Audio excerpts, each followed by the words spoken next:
So first of all, I would like to give my introduction. Assalamu alaikum everyone.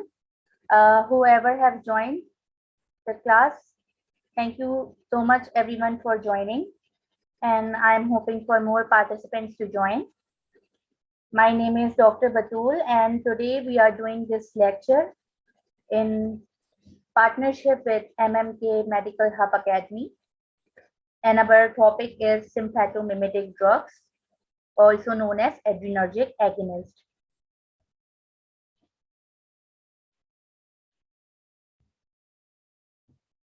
So guys, as you all know that our central nervous system has been divided into two types, somatic nervous system and autonomic nervous system. So basically क्या होता है कि somatic nervous system ऐसा system है जो हमारे voluntary actions को control करता है.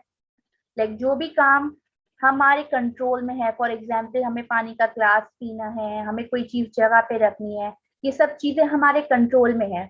बेसिकली हमारी जो मसल मूवमेंट्स हैं वो हमारे कंट्रोल में होती हैं. So that is controlled by our somatic nervous system.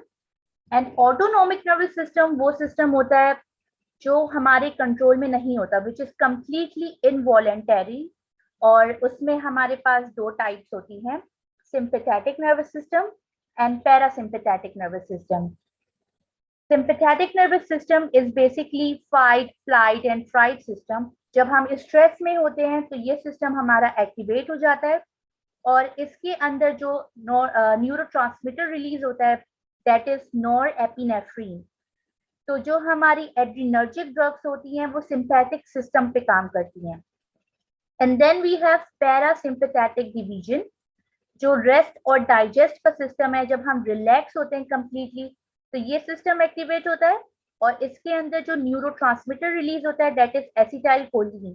तो जितनी भी कोलिनर्जिक ड्रग्स होती हैं वो पैरासिम्पैथेटिक सिस्टम पे काम करती हैं और जितनी भी एड्रीनर्जिक ड्रग्स होती हैं वो सिंपैथेटिक सिस्टम पे काम करती हैं.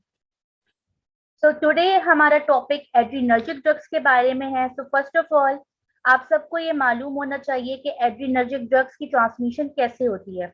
और उससे पहले हमें मालूम है कि एड्रीनर्जिक सिस्टम जो है हमारा सिंपैथेटिक सिस्टम, उसका न्यूरोट्रांसमीटर वो है नॉरएपिनेफ्रिन. तो नॉरएपिनेफ्रिन जो है उसकी फिजियोलॉजी पहले हमें थोड़ी पता होनी चाहिए. So first of all, we're going to study about the synthesis of norepinephrine. Norepinephrine हमारी बॉडी में बनता कैसे है. हमारी बॉडी में जब हम कोई भी खाना खाते हैं तो जीआईटी के जरिए ऑब्वियसली फूड बॉडी में आता है. उस फूड के अंदर जो प्रोटीन होता है हमें सबको पता है कि उसका ब्रेकडाउन प्रोडक्ट अमाइनो एसिड्स होते हैं.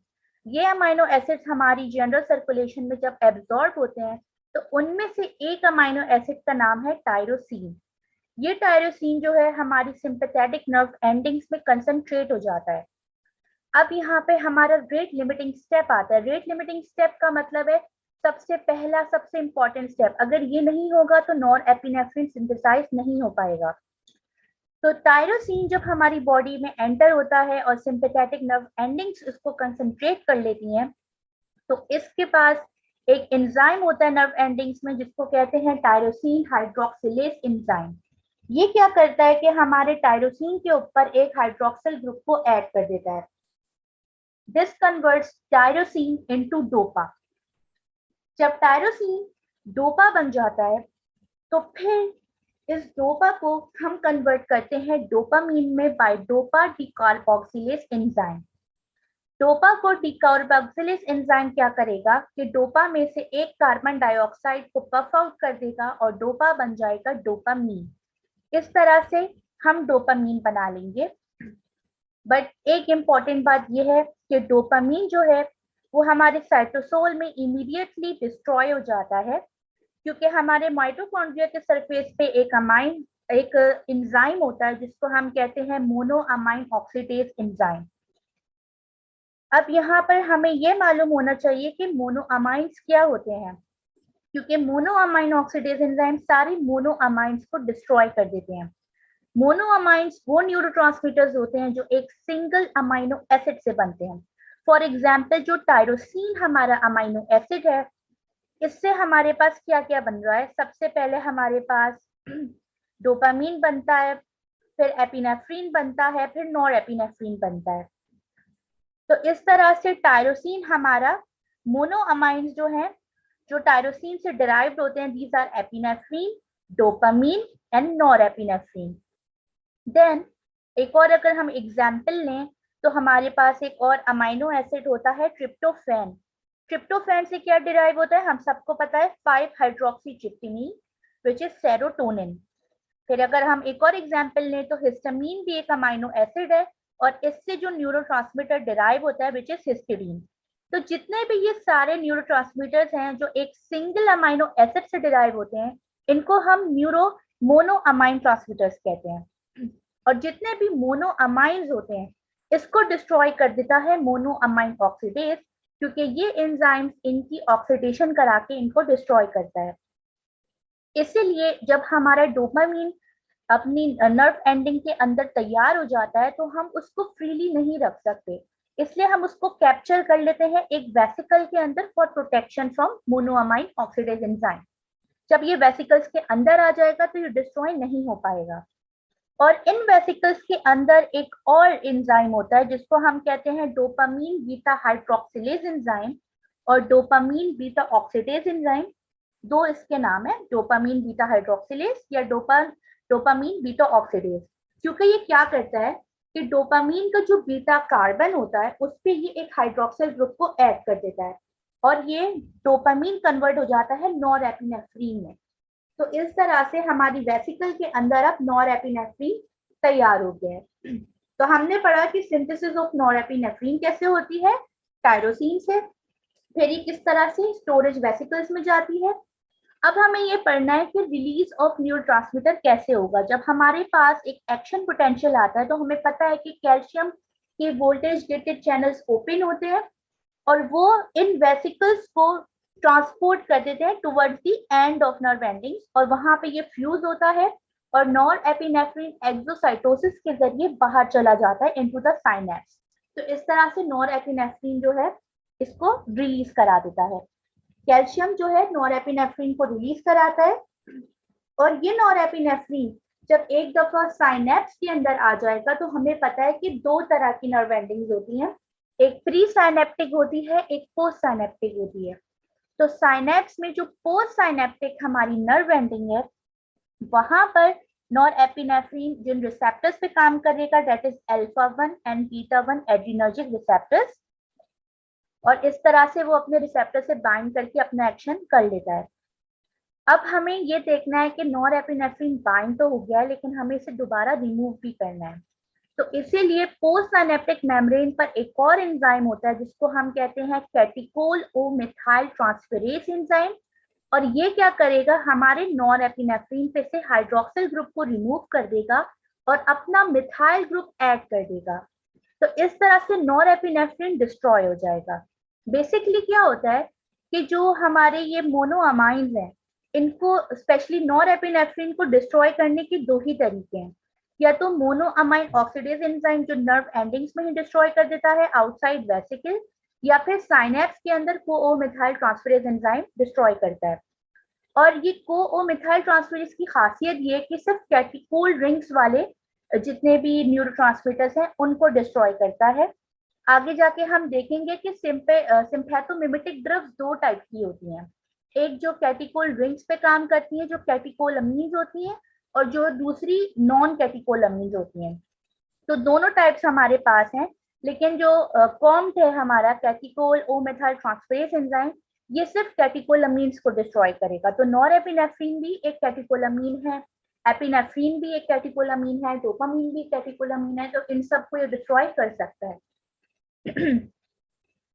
क्योंकि जब हम साइनेप्स में देखते हैं तो यहाँ पे जैसे हमारे पास कोलिनर्जिक ड्रग्स में ये होता है, कोलिनर्जिक सिस्टम में, कि वहां पर हमारे पास एक एंजाइम अगर आपको याद हो तो एसिटाइल कोलिन एस्टरेज एंजाइम होता है, और जब हमारा एसिटाइल कोलिन अपने पोस्ट साइनेप्टिक नर्व एंडिंग्स के रिसेप्टर्स के साथ बाइंड करता है तो वो उसको डिस्ट्रॉय कर देता है। लेकिन एसिटाइल कोलिन एस्टरेज की तरह यहाँ साइनेप्स में और कोई एंजाइम नहीं है जो इसको डिस्ट्रॉय कर सके। तो हम सिर्फ दो ही एंजाइम्स पे रिलाई कर सकते हैं, या तो मोनोअमाइन ऑक्सीडेज या कॉम्ब, ये इसकी मेटाबॉलिज्म कराता है। इसकी और अच्छे से अगर आप समझना चाहते हैं तो next we have this diagram is going to make you understand better about the adrenergic transmission.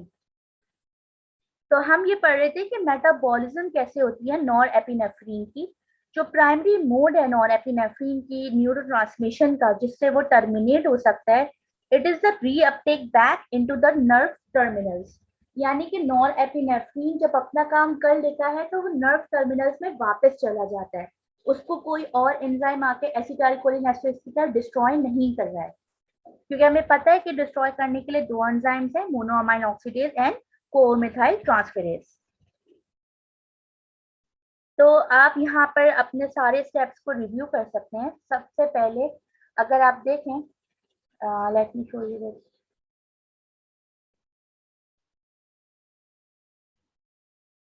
Okay, so this is the step number 1। यहाँ पे आप देख सकते हैं कि किस तरह से ये जो टायरोसिन है ये कन्वर्ट हो रहा है। ये हमारी नर्व एंडिंग के अंदर एंटर हुआ।